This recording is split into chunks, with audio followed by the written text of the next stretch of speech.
In this video, we're going to learn about optimality conditions for unconstrained optimization problems. We're going to start off with a brief motivation for why we should learn unconstrained optimization, especially in the context of engineering design optimization. We're going to go through a derivation of optimality conditions for unconstrained optimization problems, first for univariate functions, and then we're going to repeat the process using a very similar approach, but then for multivariate functions. We're going to look at the relationships between optimality conditions and solution methods. This is really a big picture vision or map for how we are proceeding through this portion of the course. Then we're going to have a look at how we can apply optimality conditions as an analytical solution strategy to solve certain classes of optimization problems. Finally, we're going to conclude with a relatively simple example from an optional textbook. So why should we invest in learning unconstrained optimization? In most engineering design optimization problems, we have practical constraints. This is one of the important distinguishing characteristics of physical system design optimization. We usually have nonlinear inequality constraints, often that correspond to physical system failure modes. So if we need to solve constrained optimization problems, why concern ourselves with unconstrained optimization? There are a number of reasons. First, constrained optimization theory and algorithms build on what we can learn from unconstrained optimization. This is an important starting point. In addition, unconstrained optimization is used pretty often in some secondary roles in different engineering design optimization activities. For example, if we are constructing data-driven models, we can use unconstrained optimization methods for model fitting. Finally, we might start off with a constrained optimization problem, and then either by applying penalty functions or by reducing a problem through substitution, we might produce an unconstrained optimization problem that we need to solve that does correspond to an engineering design optimization problem. In this lecture, we're going to go through our first detailed treatment of optimization theory and numerical methods that enable us to perform a deeper level of solution analysis. Thinking back to the problem formulation cycle, after we formulate our problem, we implement it, we solve it, and then we go through solution analysis. To do this, we really need to understand how the solution algorithms work. And the first step of that is understanding optimality conditions and then the basics of the algorithms. This is necessary information for us to perform a deeper level of solution analysis.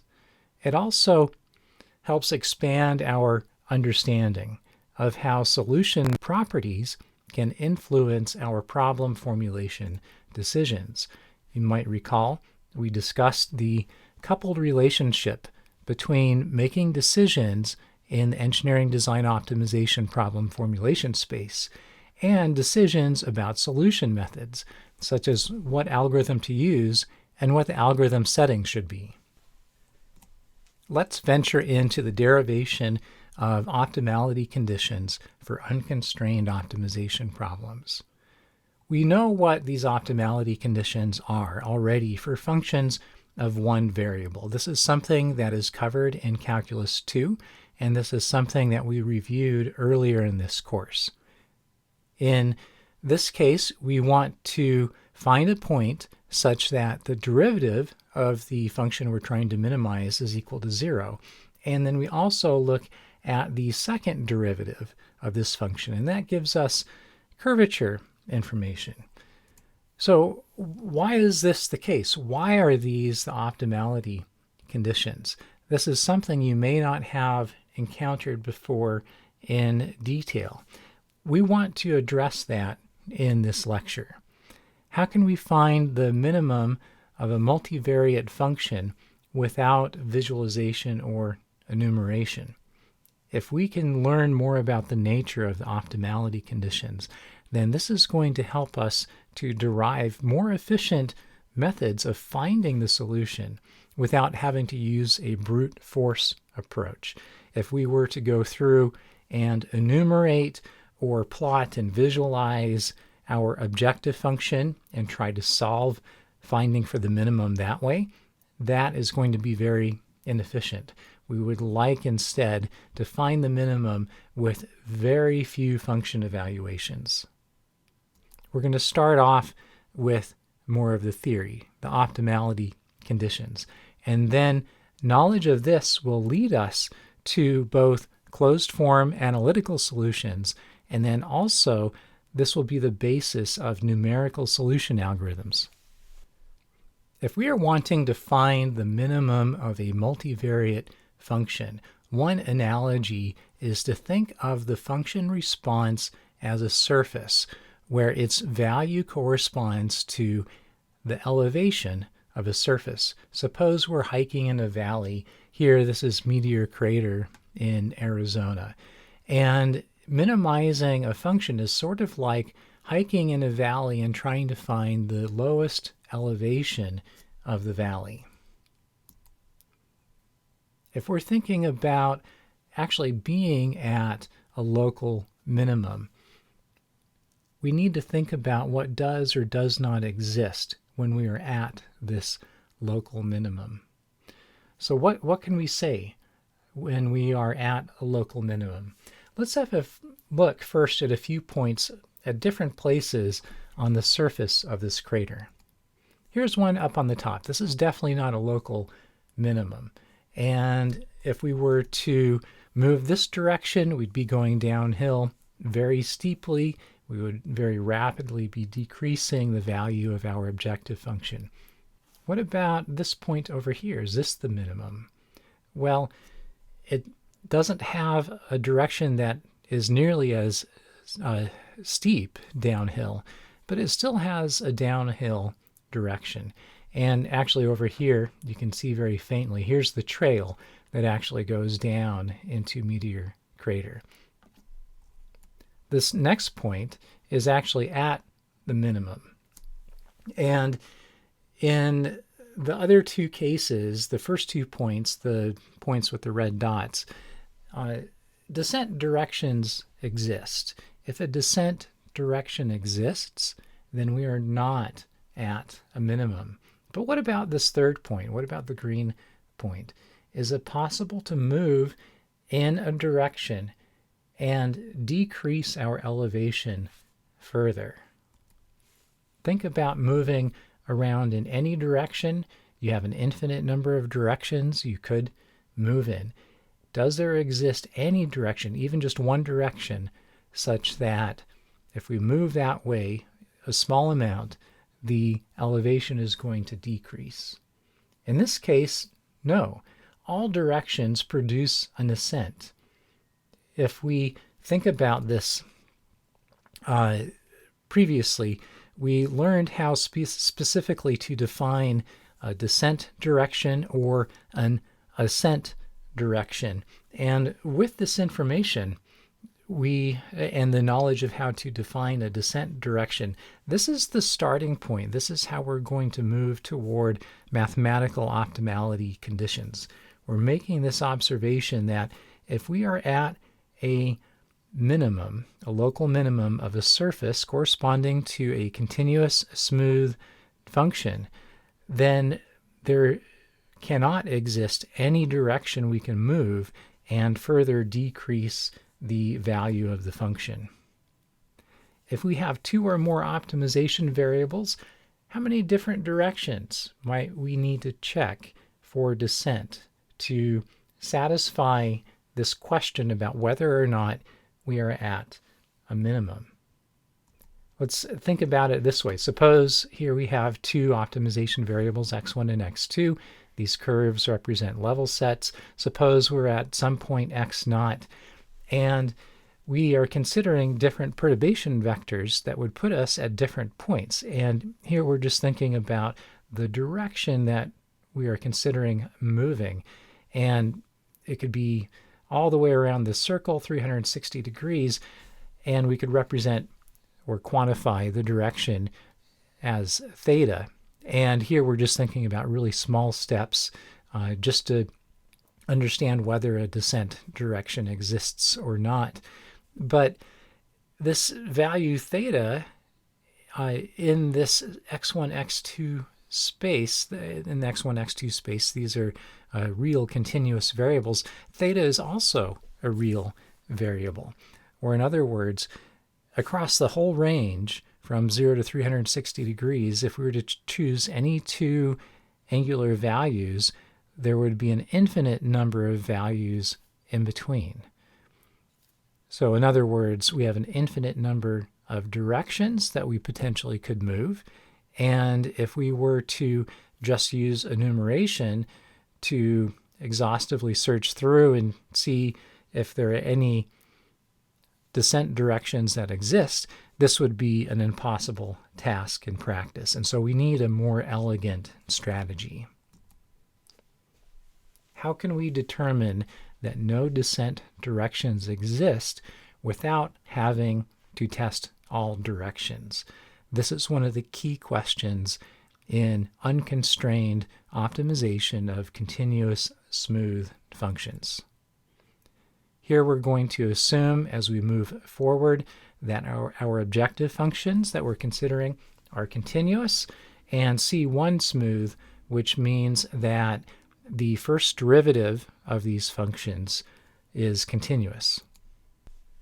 Let's go a little deeper now with univariate functions and try to understand the nature of points that have no descent directions, or minima, in other words. We're going to start with univariate functions to have an easier introduction, and then we're going to take a next step. Once we get our feet wet with univariate functions, we're going to extend these ideas to multivariate function minimization.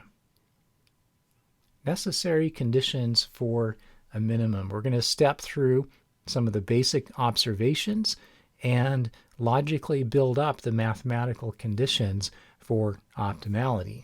The core initial observation is that for a point to be a minimizer of a continuous function f of x, the point must have no descent directions. So for example, if we have this univariate function f of x and we're trying to find its minimum, we can think about any of these points along the response surface of this function, and visually we can inspect and determine whether a point has a descent direction. Suppose I'm over here, and if I observe, I can recognize that if I move to the right, that is a descent direction, so we're not at a minimum.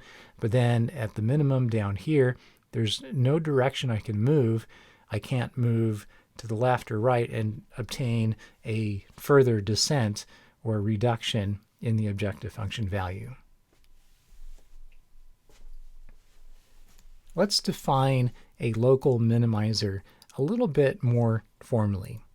So again, if we have a continuous smooth function, then x star is a local minimum if it is no worse than its neighboring points.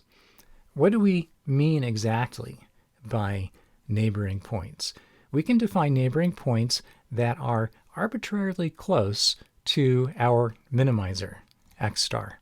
A point x is close to a neighbor of or it is a neighbor of x star if the distance from x to x star is less than or equal to some small tolerance, epsilon. Here we're using the Euclidean norm, or L2 norm, to quantify the distance between 2 points. We can define neighbors of increasingly small values of epsilon, or with infinitely increasing closeness. Think again about the real number line. We can keep getting closer and closer to our minimum without bound. A point x star is a local minimum if there exists a value epsilon that is strictly greater than 0, such that f at x star is less than or equal to f of x for all values of x such that these values of x are within epsilon of x star. Let's go back, have a look at this graphical example of a univariate continuous function. Suppose here is our minimizer, x star, and let's have a look at a few other points. Here's xa and the response of xa at xa, xb, and the function response at xb. How many movement directions exist at a point when we are considering a univariate function? Let's have a look at xa. Well, I can move to the left and I can move to the right. Same thing with xb. So with a univariate function, we only have two discrete directions we can move from a point. Whereas when we make the jump to two or more variables, then we have an infinite number of directions that we can move to. A line that is tangent to f of x at a point x provides slope information. This is a way of quantitatively assessing descent or ascent without having to visually inspect the function. If the tangent line has an ascent direction, can x be a minimizer? Let's have a look at an example. Suppose here we are at xa. Here's the response of f at xa. And then here's the tangent line. The slope of this tangent line is equal to f prime of xa, or the derivative of f of x at xa. In this case, we do have an ascent direction. If we move to the left, we can increase f of x. Can such a point that has an ascent direction be a minimizer? Well, what if we move in the opposite direction? Then we're going to go downhill. It's possible to reduce f of x. So therefore, at least in this case, where we have a point that has an ascent direction, just by moving in the opposite direction, we have a descent direction, and this point therefore cannot be a minimizer. Same thing with xb. What must be true then about a tangent line for x to be a minimizer? We can't have a descent direction. We can't have an ascent direction. What's left? Well, we can have a flat tangent line. If the tangent line is horizontal, or in other words, if the derivative of the function at this point is equal to 0, then that condition must be satisfied if we are to be at a minimum. Here we're talking about necessary conditions for a minimum. We've looked at this graphically. Now we're going to take a little bit more mathematical approach to do essentially the same thing. Earlier in class we learned about Taylor series expansion, and with the univariate case, this is something that you covered in Calculus 2. And here is a linear or first order Taylor series expansion that's an approximation of f of x, where x naught is an expansion point and f prime is the first derivative of f of x. This can be seen as a linear model for change in function value. We're interested in quantifying how our function varies as we move through the optimization variable space. Here I'm going to define this change in function value as f of x minus f of x naught, where x naught is our expansion point where we are evaluating the derivatives required for the Taylor series expansion. We can then write that this difference is approximately equal to just the first order term from the Taylor series expansion. If we have this requirement that no descent directions must exist, we can write that this delta f of x must not be less than or equal to 0.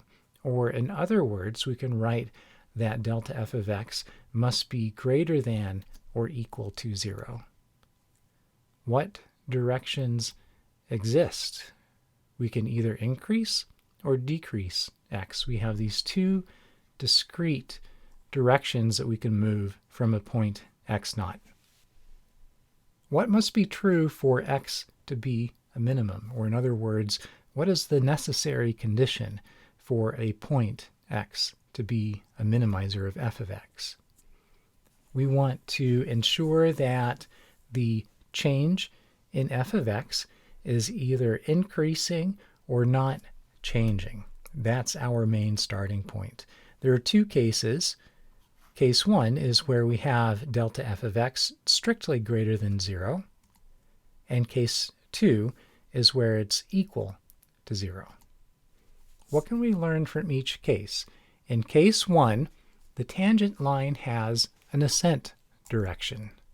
But what if we move in the opposite direction? More specifically, suppose this is an ascent direction, x minus x naught.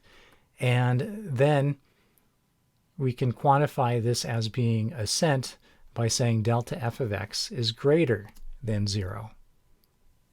And then if we plug in this ascent direction into our linear model, then we can use this to quantify that moving from x naught to x is going to produce a positive or an increase in the value of f of x.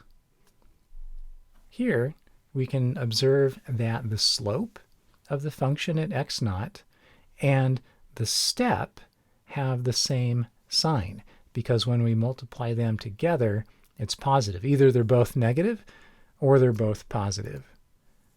Now what if we move in the opposite direction? We're just multiplying the step by -1. Well, in that case, we have this additional negative here. And if this is the case, we have an opposite change in the objective function value. It's negative. Delta f of x is going to be negative. So therefore, if the tangent line has an ascent direction, just by going the other direction, we can show that we have also a descent direction. And so f of x has a descent direction at the expansion point x naught. So therefore, if this linear model indicates that we have an ascent direction, then x naught is not a minimizer. Let's look at case 2, where delta f of x, or this linear model of delta f of x, is strictly equal to 0. This is the only other possibility. This is true either if our step is 0 or if the derivative is 0. The case where the step is 0, this is the trivial solution, and this does not provide us with any helpful information. But the latter, this derivative being equal to 0, is necessary for x naught to be a minimizer. This is the starting point for necessary conditions for a minimum of a univariate function. So what have we learned? If x is a minimum, then its first derivative is equal to 0. Also, the tangent line at x star is flat. In other words, this linear term is 0, and the tangent line is just simply equal to f of x star. It doesn't change in value. This agrees with our graphical observations earlier. The first order necessary condition for a point x star to be a local minimizer of a continuous univariate function, therefore, is its derivative must be equal to 0. And we call this a first order necessary condition because it's based on a first order model. And in a few moments, we're going to talk in more depth about what we mean precisely by necessary conditions. Here's one way of thinking about it, an if-then relationship. If x star minimizes f of x, then it must be the case that its first derivative the function's first derivative at x star is equal to 0. So what exactly is a necessary condition? Let's have a little side discussion and define what we mean by necessary conditions. From Wikipedia, there's a definition of a necessary condition being one where this condition must be present in order for another condition to occur. But in contrast, while a sufficient condition is one which produces the said condition. This is an element of deductive logic. It has the form, if A is true, then B must be true. And if this is our starting point, if we are asserting that if A, then B, then we can say that A cannot be true without B being true. Or in other words, B is a necessary condition for A. The truth of B is a necessary condition for the truth of A. But if B is true, must A also be true? Possibly. But if our starting point is A then B, this does not guarantee B then A. The truth of B is not sufficient to determine the truth of A. We need additional information. So what do we know so far about continuous univariate optimality? If x star is a minimizer, then its derivative, the function derivative at x star, is equal to 0. This requirement, the derivative being equal to 0, is a necessary but not a sufficient for a condition for x star to be a minimizer. Just pay attention to the directionality of this if-then statement. That's critical. And again, this we call the first-order necessary condition because it's based on a first-order model. When are necessary conditions not sufficient? Let's look at some examples where first-order necessary conditions are satisfied, but we are not at a minimum. Can you identify cases where either a point x satisfies the first-order necessary conditions but is not a minimizer, or another interesting case where a point x star is in fact a minimizer, but our first-order necessary conditions are not satisfied?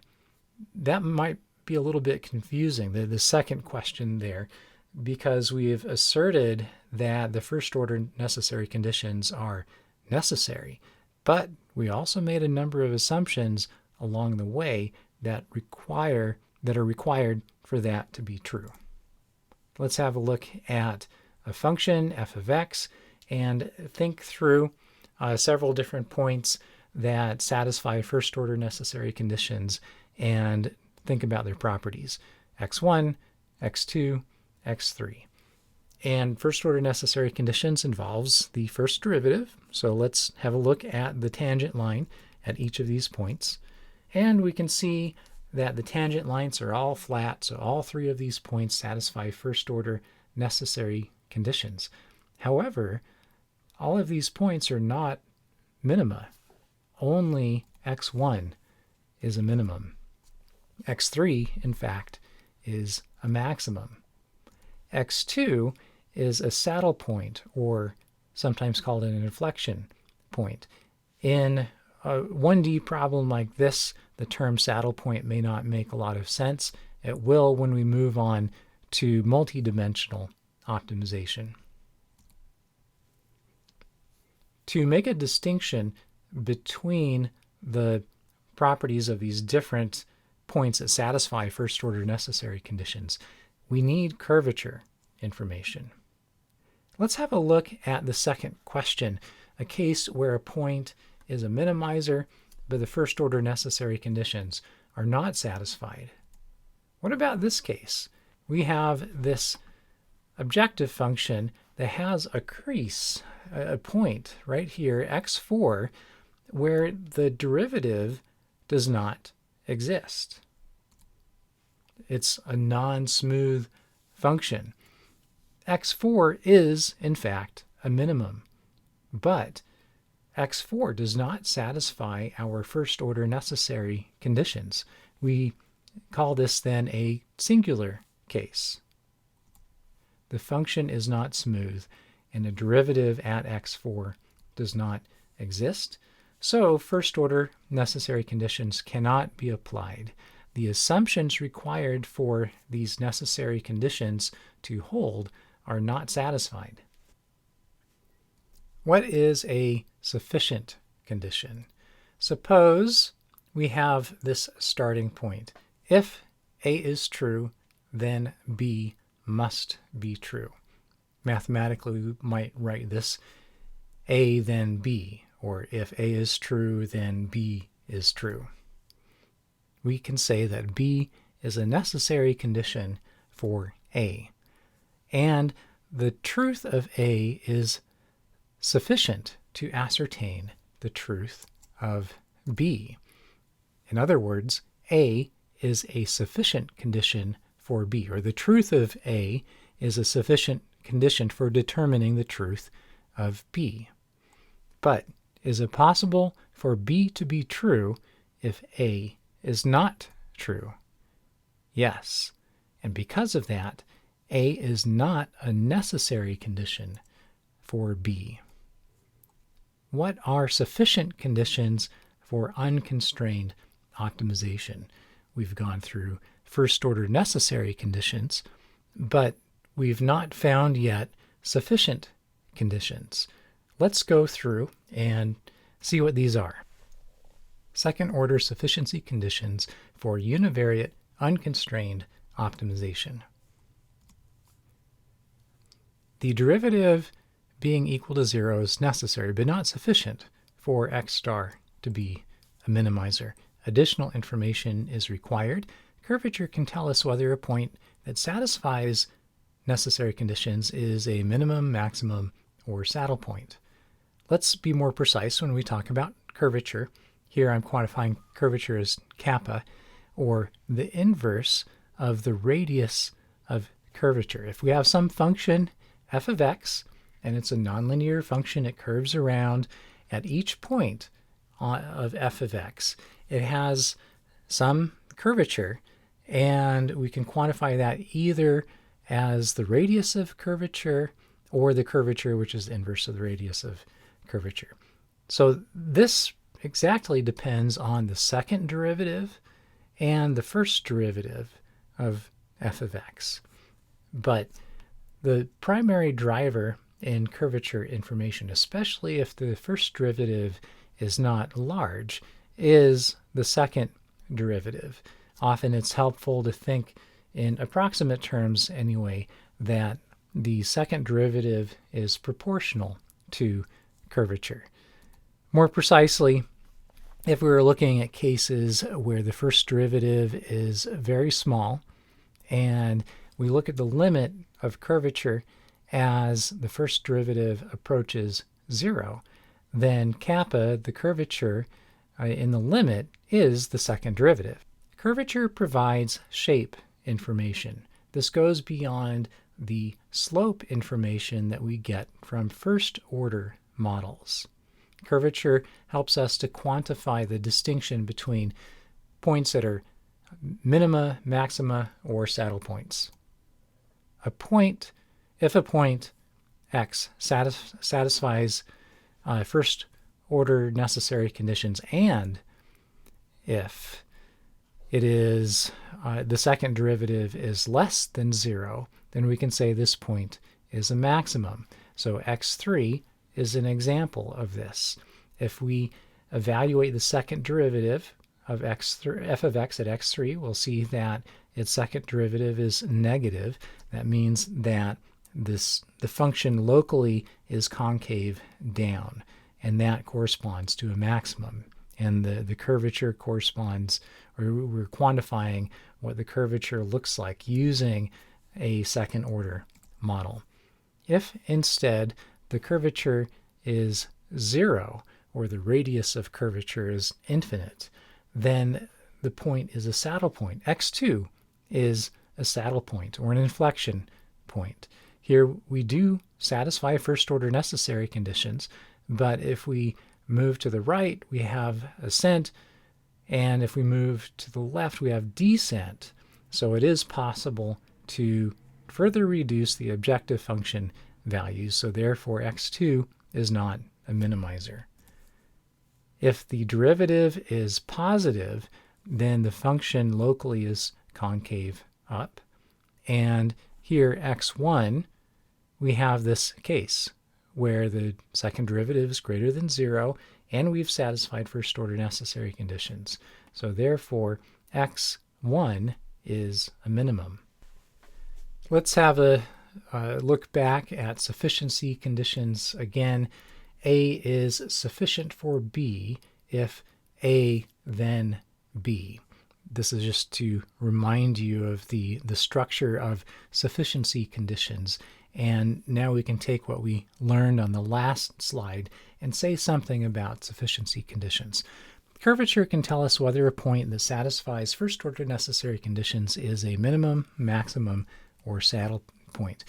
If a point x satisfies first-order necessary conditions and its second derivative at that point is strictly greater than 0, then that point is a local minimizer. Now, think back to the form of the first-order necessary conditions. It kind of goes the other direction. Here we're starting with the assertion that x is a minimizer, and then we're finding out what must be true. But then here, when we're looking at sufficiency conditions, we are looking at mathematical properties that we can verify, and then if all of these are satisfied, then we can say that yes, this point is a minimizer. Condition A is said to be necessary and sufficient for B if A is true, if and only if B is true. I'm bringing this up to close the loop some on this topic of logic. This is a stronger result than either necessary or sufficient conditions individually. It requires proof that both directions are satisfied. So not just A then B or B then A, but both simultaneously. We need to show that if A is true, then B is true, and we also must show that if B is true, then A is true. Mathematically, we might write it this way, and we say that A, if and only if B. For further learning on this topic, I'd recommend digging more into deductive logic. It really is central to any sort of proof-based efforts. In this class, we are not going through rigorous mathematical proofs other than conceptually exploring the nature of optimality conditions and a few other topics that are central to this course. But if you move on to other courses that are more mathematically focused, you may end up needing to prove quite a number of different things related to optimization. And to do this, it requires deeper knowledge of deductive logic.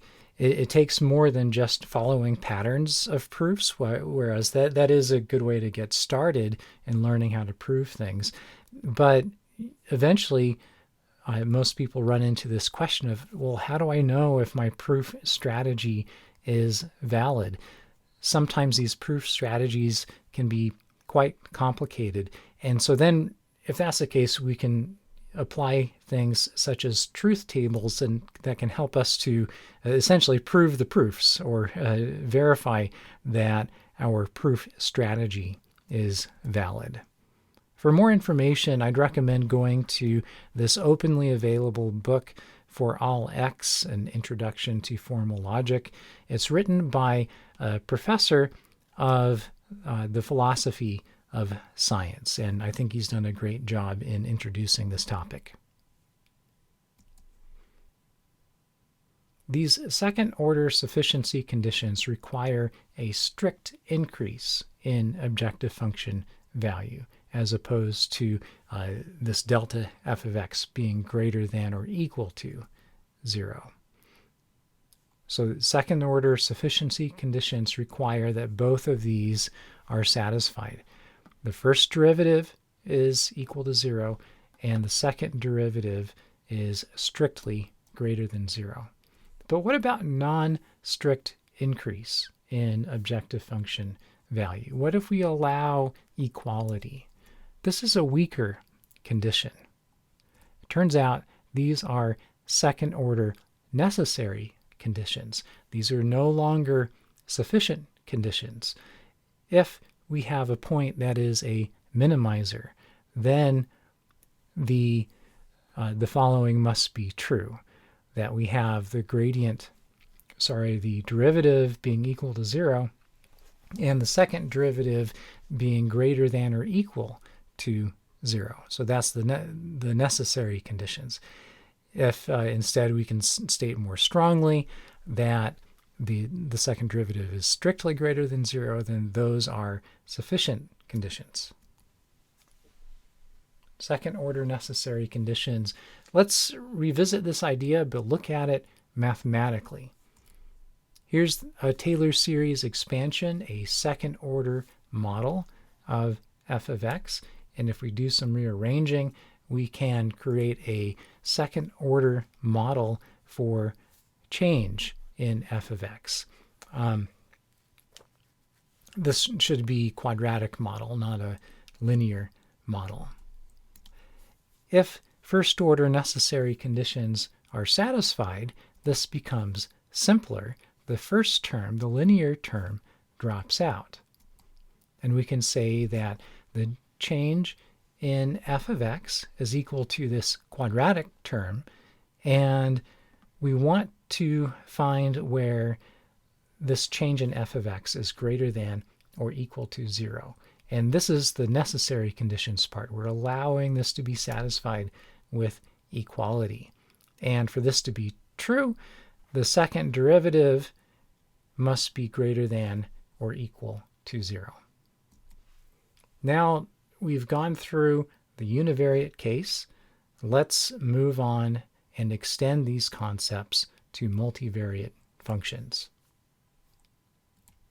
We're going to repeat the process that we went through for univariate functions, but do it for functions of more than one variable now.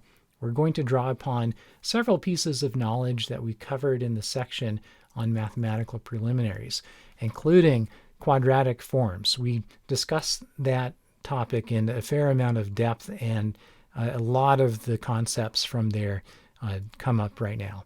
Also, multivariate Taylor series expansion and derivatives of matrix-based functions.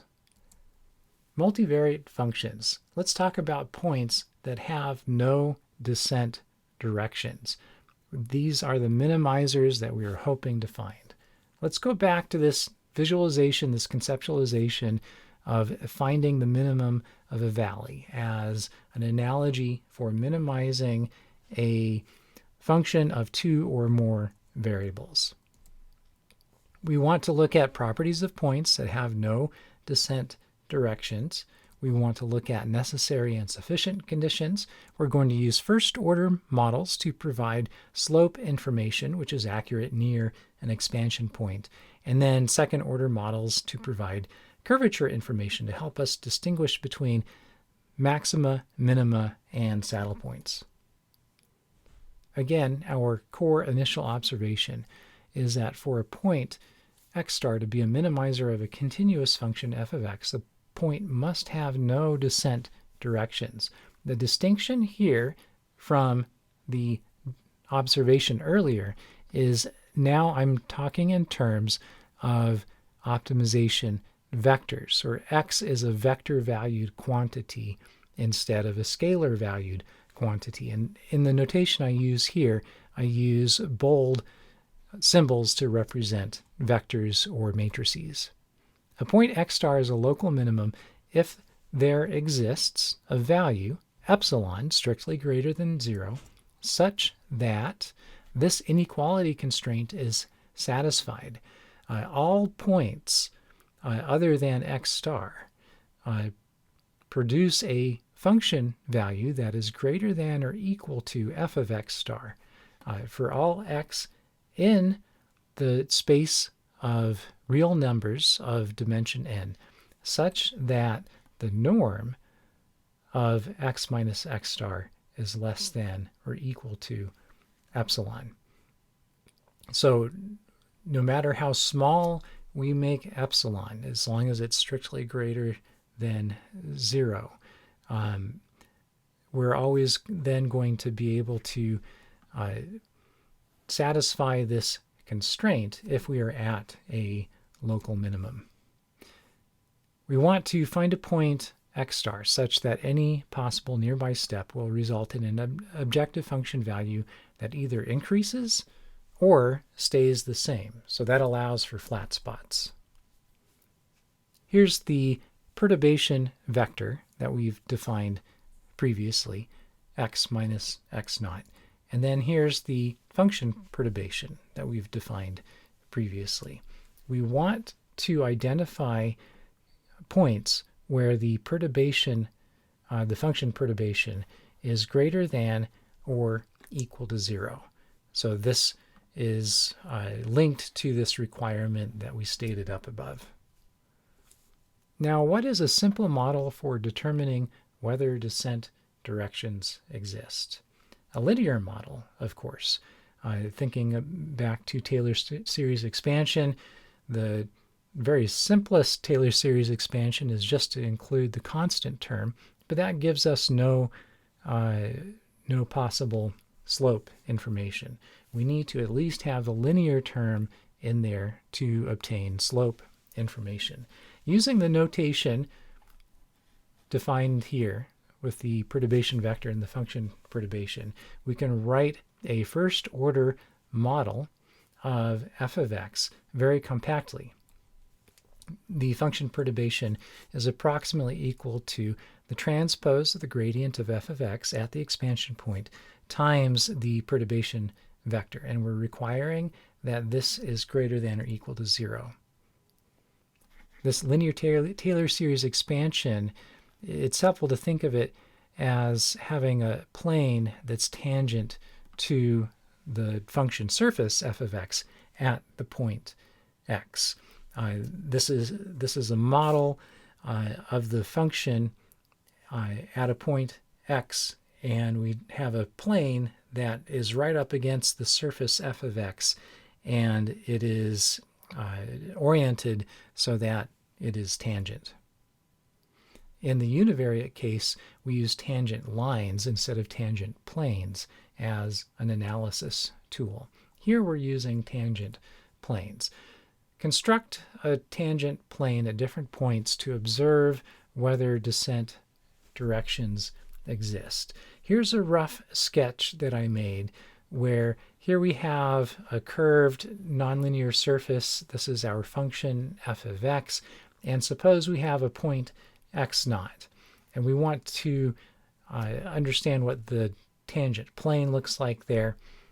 So at least with the best sketching I could do here, this square is supposed to represent the tangent plane where we're touching the surface at x naught.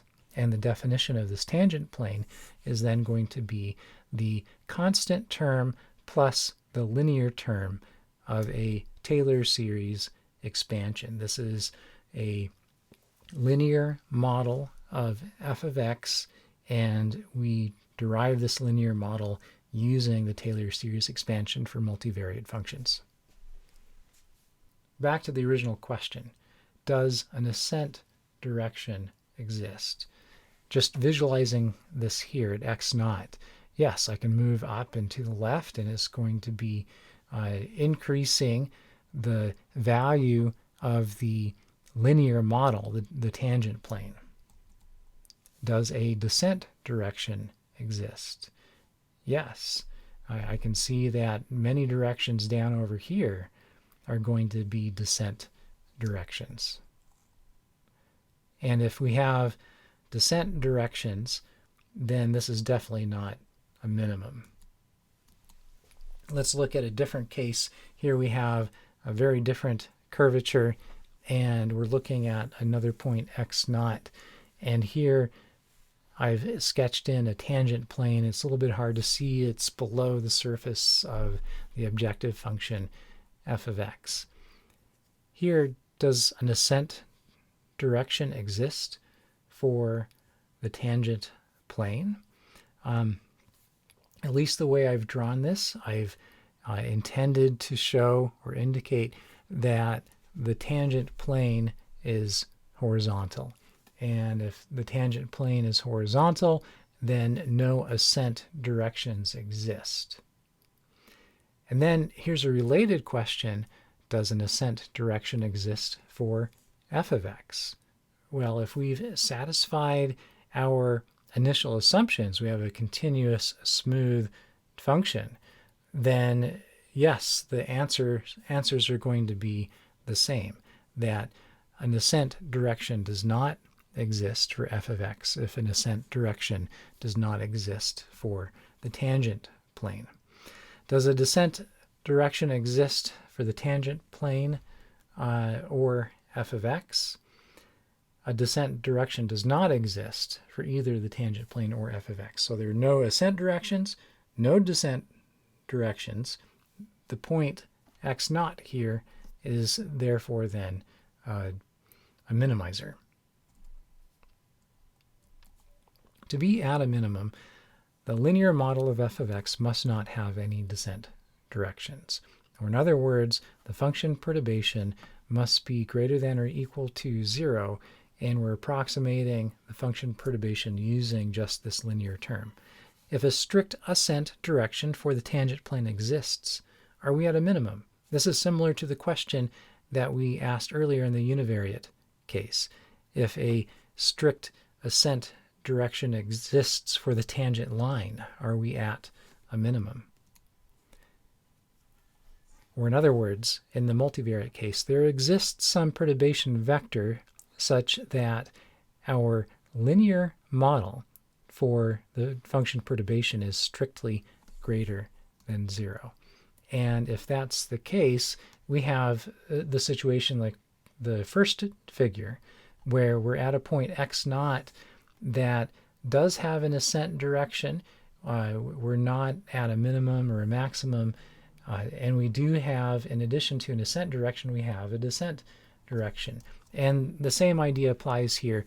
We're not at a minimum, because if we just move in the opposite direction of the ascent direction, that produces a function decrease. So suppose if the perturbation vector that we're using produces a function increase, well, if we just multiply that by -1, we're going the opposite direction of the original perturbation vector, and then we can just derive this fact that instead of an increase, we're going to have a function decrease. So therefore, a descent direction exists, and this point is not a minimum. The following cases do not correspond to a minimum. We've already shown this earlier. So of course, if there are descent directions, or the function change, the linear model for function change is negative, we're not at a minimum. If it's strictly positive, it's not at a minimum, because we can just move the other direction and get a descent direction. So what's the only other possibility for satisfying this basic requirement? Only if the tangent plane is horizontal can we be at a minimum. Or in other words, this linear model must be equal to 0, which is depicted in the second sketch. What are the ways that this can be satisfied?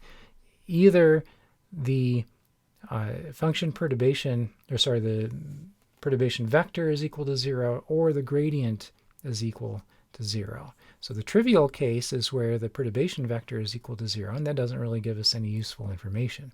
But the second case, where the gradient is equal to 0, these are the first order necessary conditions for unconstrained optimization of multivariate functions. What have we learned is necessary for x star to be a minimum? If x star is a minimum, then the gradient of f at that point is equal to 0. And the tangent plane is flat. Here I'm using f hat to represent our linear model of the objective function that is defined as a tangent plane. And this agrees with our graphical observations. The first order necessary condition for a point x star to be a local minimizer of a continuous multivariate function is that the gradient must be equal to 0. Or putting it in terms of this flow chart, if x star is a point that minimizes f of x, then the gradient is equal to 0. And this is a necessary condition. It's not sufficient. Let's talk briefly about stationary points. A point that satisfies first-order necessary conditions is called a stationary point. And in some notations, we use the subscript dagger to represent a stationary point. So it's different from x star. It's a point that could be a minimum, but is not guaranteed to be a minimum. Thinking back to this example that we saw earlier, all three of these points are stationary points. They all satisfy the first order necessary conditions, but they're not all minima. Only x1 is a minimum. But we also have the saddle point and a maximum. Why do we call it a stationary point if we satisfy first order necessary conditions? Imagine this function response corresponds to a surface, and we have a gravity field, and imagine a ball resting on the surface. And if we were to put the ball at a point that is not a stationary point, it would move under the influence of gravity. But if we put the ball at a stationary point, exactly at the stationary point, whether it's x1, x2, or x3, it's not going to move. It's going to remain stationary. However, if it's disturbed, it might not remain stationary. Only at a minimum is a stationary point stable. So at x1, if we were to have a ball and we were to push it a little bit, it'll settle back down to x1. But if we're at x2 or x3 and we have the ball balanced right at either one of those points and we give it a little tap, it's going to roll downhill. So those cases are not stable stationary points. This concept also extends to multivariate functions. So if you imagine instead of this univariate function, but a whole surface that has one or more stationary points, imagine a ball on the surface at the stationary points, and whether it's possible for that ball to stay stationary if it is not disturbed. Let's now look at second-order sufficiency conditions for optimality for multivariate functions. Here's the second-order Taylor series expansion. Here we have both the linear term and the quadratic term. Here we have the Hessian, and in general, remember, for a nonlinear function, the Hessian can depend on x. The optimality requirement, based on this second-order model, if we've satisfied first-order necessary conditions, then becomes the function perturbation is approximately equal to the linear term, which drops out to 0 if first-order necessary conditions are satisfied, plus the quadratic term, and then this needs to be strictly greater than 0. Or in other words, the quadratic term is strictly greater than 0. Well, this should look familiar to you. Where have we seen this before? In the section on mathematical preliminaries, we spent a lot of time on things that looked a whole lot like this, and we really dug into their properties. The following are equivalent statements. We're going to start off with the sufficiency conditions that we just introduced. Movement in any direction from a stationary point produces a strict increase in the value of a quadratic model. Okay, so that should be pretty straightforward. But thinking back to our review of linear algebra and quadratic forms, we also saw that the matrix defining a quadratic form is positive definite, and that means that for any vector x, we're going to have a positive value of f of x.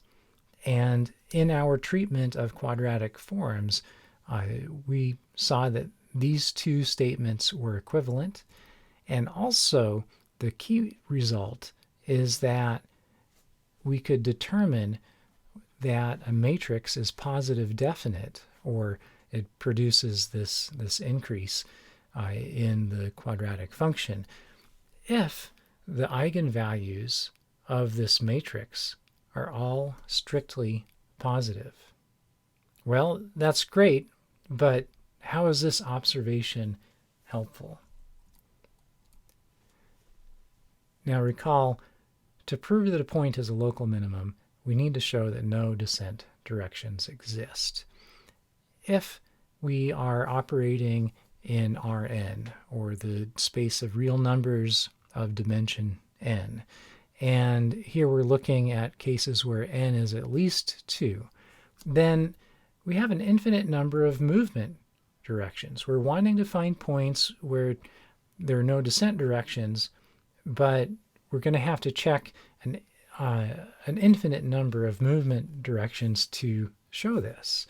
And this is really not a practical approach. We can't check an infinite number of directions in any kind of algorithm that operates on a computer with finite digital representations. So how in practice might we determine whether all of the infinite movement directions are not descent directions? This result we covered earlier is a really powerful tool from linear algebra.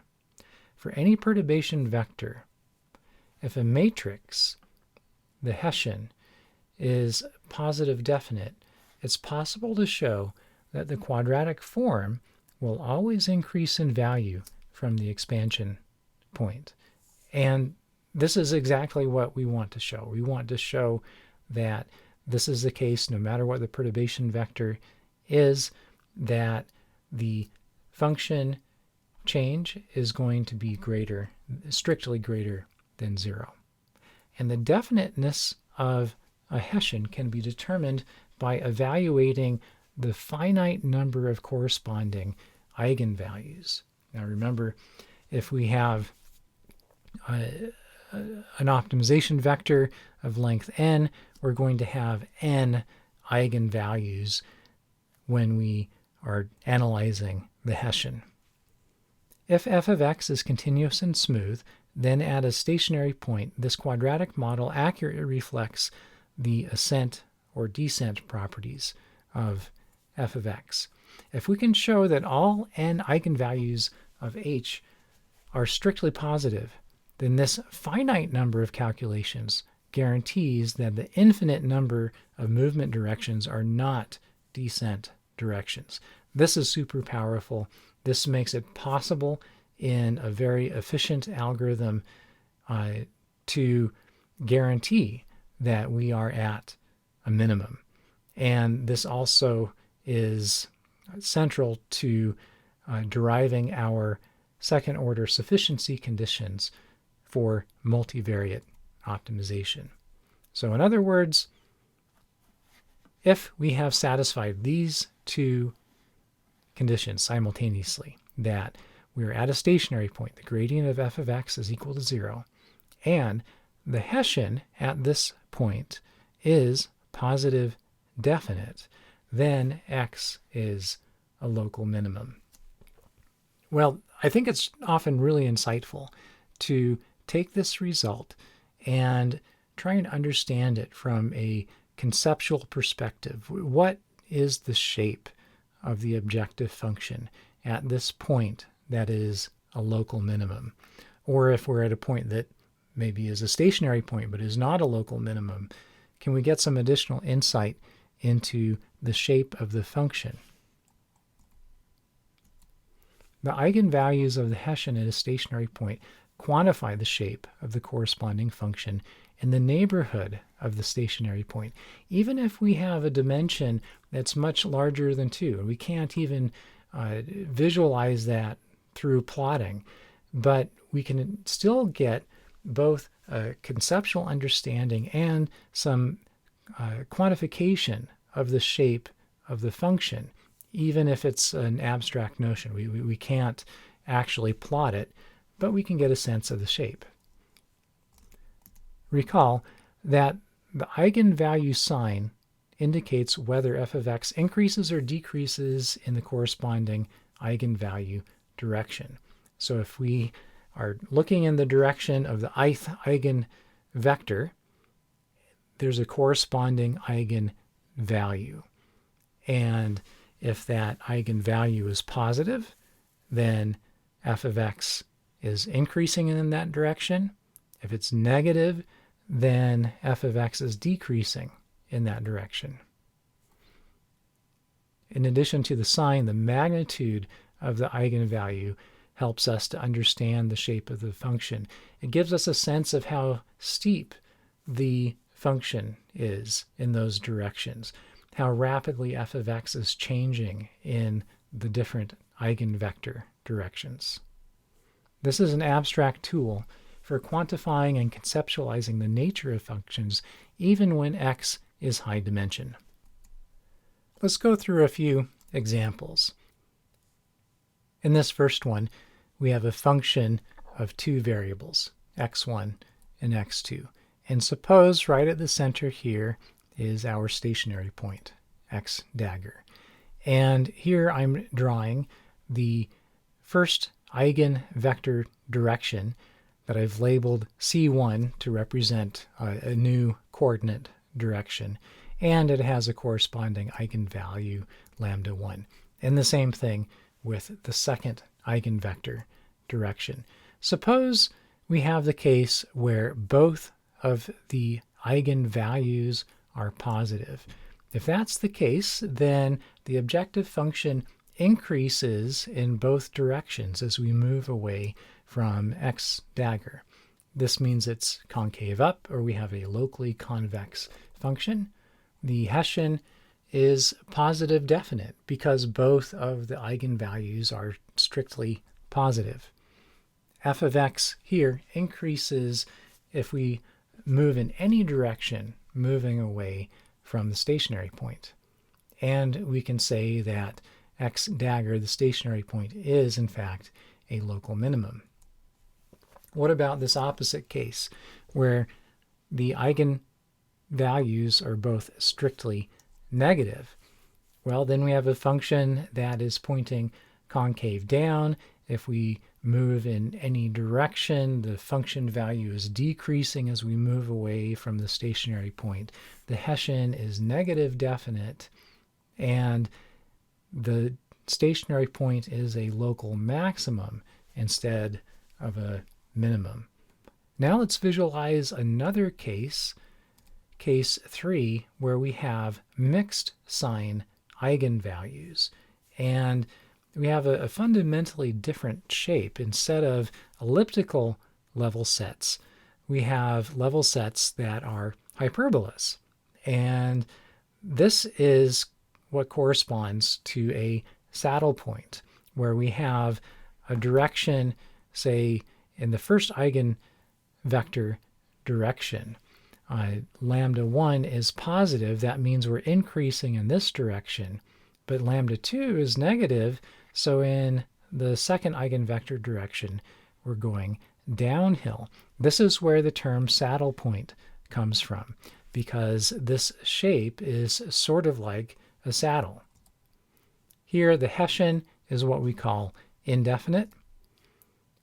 The objective function both increases and decreases as we move away from the stationary point, depending on the direction that we're moving. This is what we call a saddle point. Let's take a step back and have a look at the big picture.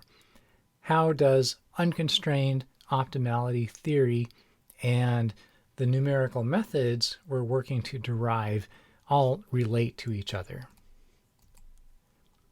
We start off with the basic observation for optimality conditions, that no descent directions can exist at a local minimizer.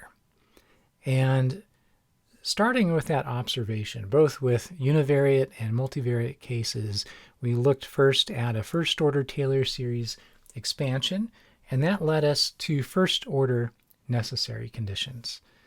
Then we looked at a second-order Taylor series expansion, and that gave us enhanced information and led us to second-order sufficiency conditions.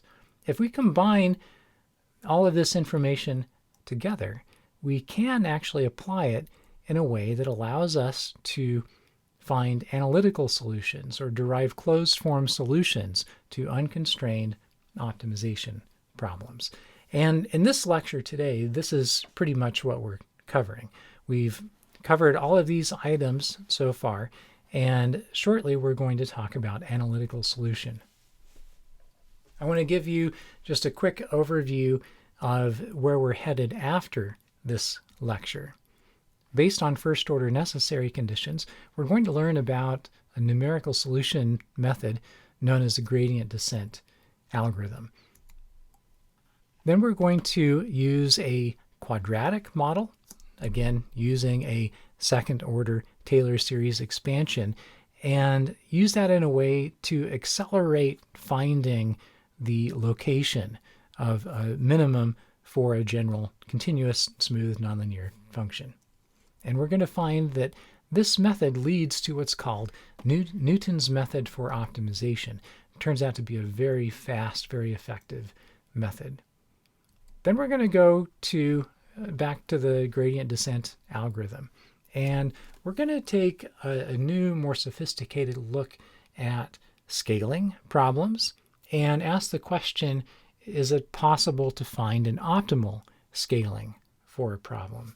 And we're going to discover that it does exist, and if we use an optimal scaling, it's going to take us to Newton's method for optimization.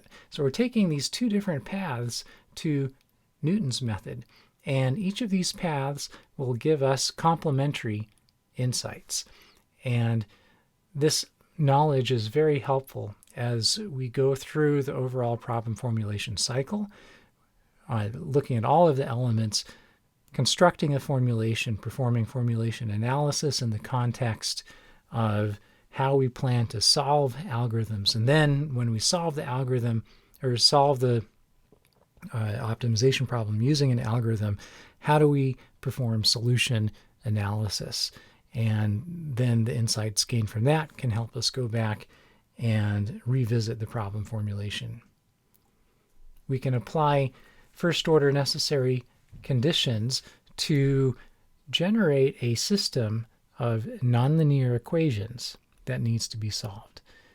And if we do that, we can apply then a numerical method for root finding or solving systems of nonlinear equations. And one possible method is Newton's method for nonlinear equations. This highlights the important relationship between optimization and equation solving. And it turns out that we can show that Newton's method for solving nonlinear equations, when applied specifically to finding stationary points, is equivalent to Newton's method for optimization. There are drawbacks to Newton's method that we're going to go through, and there are a range of different things we can do to enhance Newton's method or try to mitigate some of the shortcomings of Newton's method. And one of the most important classes of methods that results from these efforts is known as quasi-Newton methods. And it can be seen as something that combines the good properties of Newton's method and the good properties of gradient descent. Here's the final core topic for today. We're going to look at analytical solution of unconstrained optimization problems. When it's reasonable to derive all the derivatives of a function f of x, application of optimality conditions to derive closed form solutions might be a good approach to consider. Here is a systematic approach for doing so. First, apply first-order necessary conditions to form a system of nonlinear equations. So this requirement, the first-order necessary conditions, this is a system of nonlinear equations. And I mentioned in the previous slide that we can try and solve this system of nonlinear equations using a numerical method like Newton's method. But what if it's a system that is possible to solve manually, symbolically? Well, then maybe we can pursue this analytical solution approach. If we do that, we can take the results and identify those as stationary points. When we are solving a system of nonlinear equations, in general, we could have more than one solution, more than one root. And in that case, we may have more than one stationary point. And for each stationary point, we'd like to characterize what it is, and we can do that by applying second-order sufficiency conditions. So for each point, we need to determine what the Hessian is so that we can classify what the stationary point is. If we have multiple local minima, then we can find the best local minimum by choosing the smallest one as a solution. I have a few notes about attempting or considering using analytical solution. This is typically limited to very simple demonstration problems. Practical engineering design optimization problems normally require numerical solution. For a variety of different reasons, it could be that our objective function is evaluated using a computer simulation, so we cannot derive even a closed form expression for what the gradient is. Or even if we can get an analytical expression for the gradient, it may be impractical to try and solve this system of equations symbolically instead of numerically. Also, as I mentioned just a moment ago, systems of nonlinear equations may have multiple roots, and it's also possible that the solutions may be imaginary numbers. In the case of optimization, the imaginary numbers, these are not results that correspond to solutions that we are interested in. I have a quick preliminary note on numerical solution algorithms. Hessians, or second-order derivatives, these are really expensive. So either deriving them symbolically or using things like finite differences to estimate them numerically, it's expensive. So it's usually beneficial to have algorithms that avoid using Hessian information directly. So we've gone through previously recursion, the standard recursion formula for algorithms, where we have some kind of step that we're taking at each iteration of the algorithm. So if that step depends on the Hessian, that could increase the expense of the optimization algorithm, and we'd like to avoid that if we can. Many of the iterative algorithms we're going to go through are derived from first-order necessary conditions. So this requires gradient information as opposed to Hessian information. And these algorithms converge to stationary points. But as we saw previously, stationary points are not guaranteed to be minima. And one obvious approach then is to find stationary points using numerical methods, but then check the second-order sufficiency conditions to see what the nature of the stationary point is. That said, it is possible to specify algorithms that also have what we call a descent property. That means as we are taking steps, as we are going through iterations of the algorithm, our steps are guaranteed to be descent steps. So if we have this descent property, then we implicitly ensure movement toward a minimum. So not just a stationary point that maybe is a maximum or a saddle point, but one that is actually a minimum. Be on the lookout for algorithms that do not have a descent property. Be aware that if you have an algorithm that is hunting around for a stationary point and there's nothing driving it downhill, then there could be issues with that algorithm.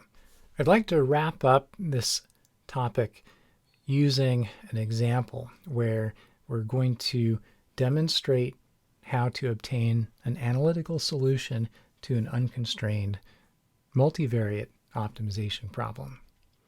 Here's an objective function from one of the optional textbooks, and we can make a number of observations about this function. It depends on three optimization variables. We can see x1, x2, and x3.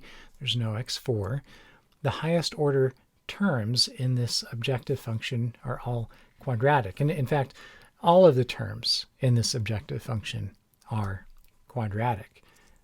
With that observation, we can state that there are no constant terms, no linear terms, but there are several cross terms, x1, x2, x1, x3, x2, x3. That gives us some insights into the nature of this objective function. And with these observations, we can express this objective function as a quadratic form with a constant Hessian. Because the function itself is quadratic, the Hessian is going to be constant through the entire optimization variable space. So we'd like to express this function as a quadratic form so that it is more convenient to work with in our analytical solution. How can we determine the Hessian h? Have a look at the form here we are aiming for. There's this 1/2 coefficient. Pay attention to that, and then go through each of the terms in the objective function and try to identify what are the diagonal terms and what are the cross terms. So the diagonal terms are going to be x1 squared, x2 squared, x3 squared terms. And each one of these have a coefficient. And if we think about how this quadratic form gets multiplied out, we want to choose the elements of the Hessian h such that when we multiply this out, we get the correct values of these coefficients. We don't have all the cross terms, so let's see, x1, x2, x1, x3, well, yeah, so I guess we do have a full Hessian in this case. But we have to keep in mind this coefficient of 1/2 in determining what the elements of the Hessian are going to be. So let's just look at one example. Let's look at the first diagonal term, x1 squared, and see what the corresponding element in the Hessian should be. Well, if we're multiplying this out, and let's only look at what affects, or what h11 affects. So here we have 1/2 x, that should be x1, h11 times x, or 1/2 x squared h11 is equal to 1 because the coefficient of this x1 squared term is 1. And if that's the case, then we solve for h11 and we can see that h11 is equal to 2. If we repeat this for the rest of the terms here, we can fill out this Hessian. There are no zero terms in this Hessian. We can see that it's symmetric. If we look at the diagonal, we can do a quick check. If we divide each of these diagonal values by 2, then we can see that the coefficients match up with the terms in the original objective function. What are the initial solution steps. The Hessian is now known. We're going to need that for evaluating second-order sufficiency conditions. We're going to need the gradient to solve for stationary points. Starting with the quadratic form definition, what is the gradient? We have our function expressed in this way. Well, thinking back to when we learned how to perform calculus on functions that are defined in terms of matrices, we can apply the power rule and see that the gradient of f of x is simply equal to the Hessian times x. And if we go back, take the definition of the Hessian, multiply it by x, which is this vector, this column vector x1, x2, x3, we can see that in terms of x, this is what the gradient is. So we have a nice symbolic representation for the gradient of f of x. This is a linear function of x, and that's expected given that the original function is quadratic. The next step is to apply first-order necessary conditions to form a system of equations and solve for the stationary point. In this case, this is a linear system of equations because the objective function is quadratic. If we had higher order terms, terms that were of higher order than quadratic, then we would have a nonlinear system of equations, and that would increase the difficulty of solving for stationary points. In this case, only one stationary point is expected because we have this well-posed linear system of equations. We have 3 equations and 3 unknowns. How do we find the stationary point? Well, let's set the gradient equal to 0. And in this case, let's pre-multiply each side, this h of x term and this 0 term, by the inverse of the Hessian. And if we do that, then that's going to cancel out the Hessian on the left-hand side. And if we multiply the inverse of the Hessian by 0, that's just going to be 0. So we can say the stationary point is equal to the origin. And we can verify this result using substitution. You can see the course notes for details on this. And symbolic solution is more involved than what we see here when we have a linear term. So when we don't have a linear term, there's nothing to shift the minimum around for a quadratic function. It's just going to be at the origin. So it's a little bit more interesting when there's a linear term.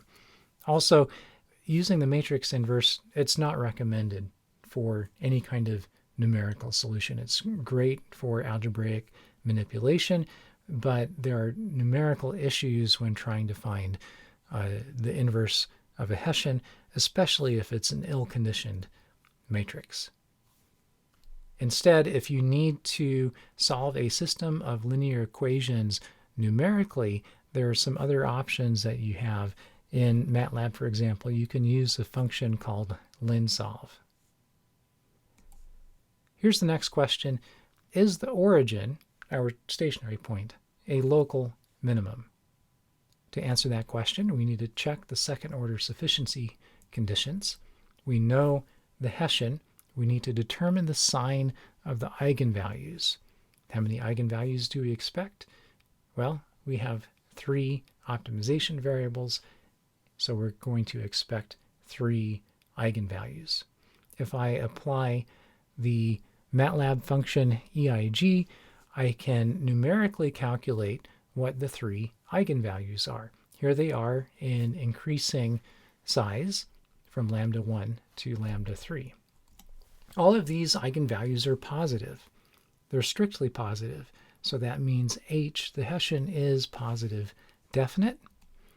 And we can then state with certainty that our stationary point, the origin, is a local minimum. And it also turns out to be the global minimum. Let's have a quick look at problem scaling at our stationary point, at our minimizer.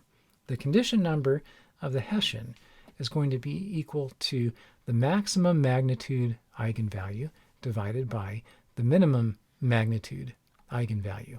And remember, for the purposes of this class, this definition of condition number is sufficient, but there is a more general definition of condition number involving singular values, if you'd like to dig into that a little more deeply. Plugging in these numbers, we see that the condition number is greater than 100. So this is a fairly poorly conditioned problem, and we would expect that trying to solve this numerically could be difficult. It may require a large number of iterations to find a precise solution.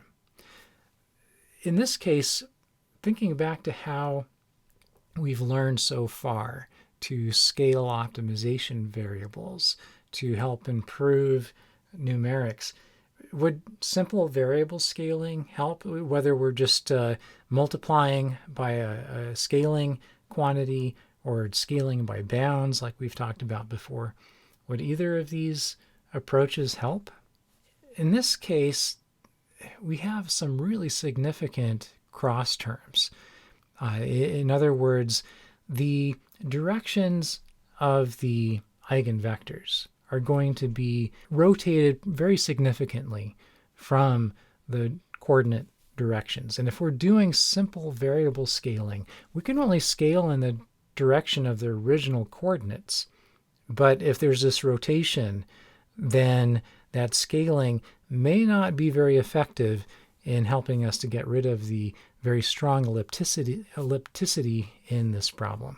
We're going to learn more about this later when we dig into the optimal scaling approach for gradient descent. Okay, we're going to end right there. I hope this was a helpful introduction to optimality conditions for unconstrained optimization. Thank you.